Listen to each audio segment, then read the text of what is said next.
Happy Pride Month. I hope you're enjoying these Pride months. Pride is an important time of year to celebrate LGBTQ plus and disabled railway workers and LGBTQ plus and disabilities in general. You probably don't realise that there's even a Disability Pride Month. What is it and when is this? And in this video I'll go through what Disability Pride Month is and Pride Liberties why a neurodivergent people frequently like trains. What is Disabilities Pride Month? Disabilities Pride Month is an important time here to spread awareness about disabilities. Disabilities Pride Month is from the 1st of July to the 31st of July each year and always follows on from the LGBTQ plus Pride Month from the 1st of June to the 31st of June each year. Disabilities Pride Month was first created in 1990 to commemorate the Americans with Disabilities Act. ADA was the first trade deal in Boston, Massachusetts, and has become a global event from Wellington in New Zealand to Leeds in the United Kingdom onto New York City. The Pride flag. Just like LGBTQ Pride movement, the Disability Pride movement has its own flag, which is made up of 6 different colours of black, red, gold, white and blue and green.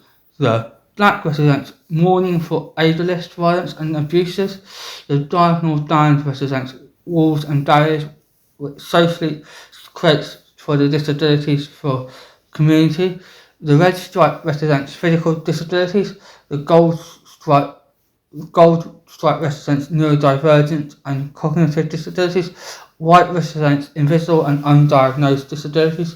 Blue stripe represents psychiatric disabilities and green stripe represents sensory disabilities. What are Pride liveries?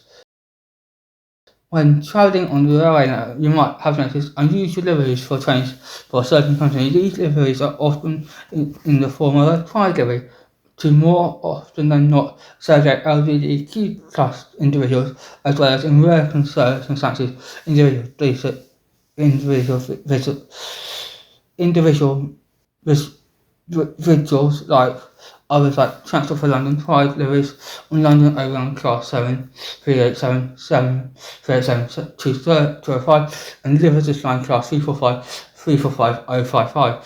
Pride liveries also help raise awareness of people like something different and colourful from the standard livery, which often results in people taking an interest which could lead to them searching it out. Pride movement therefore being more open to support LGBTQ plus and disability pride movements. Neurodivergent people and trains. You may have noticed it's relatively common for people with certain neurodivergent conditions to be fascinated by railways. Some conditions which people are frequently fascinated by trains are autism and ADHD. This is because railways provide a high degree of predictability as they don't interfere with road traffic in the same way as tram does, and when trains do interfere with road traffic, they always have priority over road, so they are unlikely to be delayed on that basis. This results in the railway frequently being associated with neurodivergent people as the railways are more likely to employ them due to them being unique skills which neurotypical often don't have. Advantages of Pride. Pride allows more people to... Advantages of Pride. Pride allows more people to be educated in issues affecting LGBTQ and disabilities plus and disabled people, which has the benefit of reducing ignorance and improving acceptance and understanding, which means people can often more easily find safe space as well as greater acceptance. This has on the railway led to accessibility enhancement to mitigate such issues as platform train interfacing, toilet, lighting, seating, footbridge, subways, ticket offices and so much more. Pride must raise some key and overlooked issues within the railway in terms of accessibility. Platform train interface. The platform train interface includes all gaps between train and platform, so you can have a major platform interface issues at stations like Clapham Junction or on the platform. The up main fast on difficult part of the platform 3 on the up relief, all the way to more or less perfect platform training interfaces at stations like Shanklin on the R right or Dark and Riverside, which is the clean platforms being adjusted to the training floor height, or at London Liverpool Street and Norwich where the training floor height have been adjusted to the platform height. When you have platform and training interface gap of less than 25mm vertically and 75mm horizontally, it's called level dawdling. Despite level dawdling, there have been cases of wheelchair users being stranded at the origin station due to staff preventing them from boarding, like the case of disability actor Anne Ladron, who was denied assistance getting on a class 745 to Cambridge despite the fact that the units have lower boarding. Railway toilets.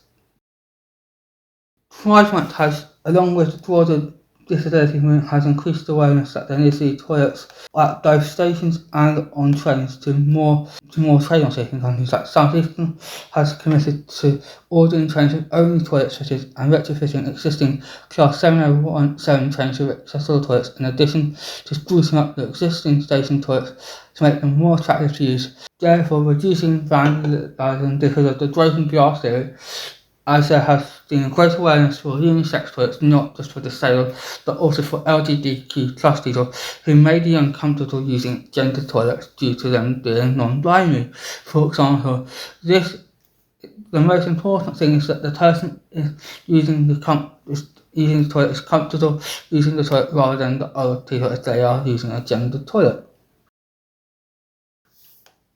Railway lighting. Issues around poor lighting have become important as they make the station safer for LGBTQ plus and partly sighted people, as it detracts from vandalism, assaults, and makes imperfections easier to stop, therefore reducing the risk of falling over from being unable to see the imperfections due to the lack of lighting. Bright lighting with CCTV helps to deter the crime, as it's harder to get away with crime and therefore making the road safer for everyone. Access for all. Questions are frequently asked as to why we can't have access to all bridges as part of British replacements and why they weren't fitted during British replacements, like at Barnet Green on the Birmingham Cross City line between Long Barnet and Bromsgrove/Redditch, where the footbridge was replaced as part of electrification of the cross-country route between Bromsgrove and Barnet Green to allow for extension of the Birmingham Cross City line services beyond Barnet Green to the main route. Also, stations like Cordwood received an in excess of the replacement footbridge in 2013 to replace the Liechtenstein line, rather than receiving an accessible replacement footbridge at the opportune time, as disabled movements had continued to show its strength with the Equalities Act 2010 and persons with reduced mobility. In some rare cases, NIMBYs prevent installing access for all footbridges, like at Wareham, where Network Rail would like to close an existing footcrossing and replace it with a fully accessible bridge with ramps. I hope you enjoyed this video about 5 months of railways. Thank you for watching. Please like, comment, share and subscribe to Trains on Berkshire.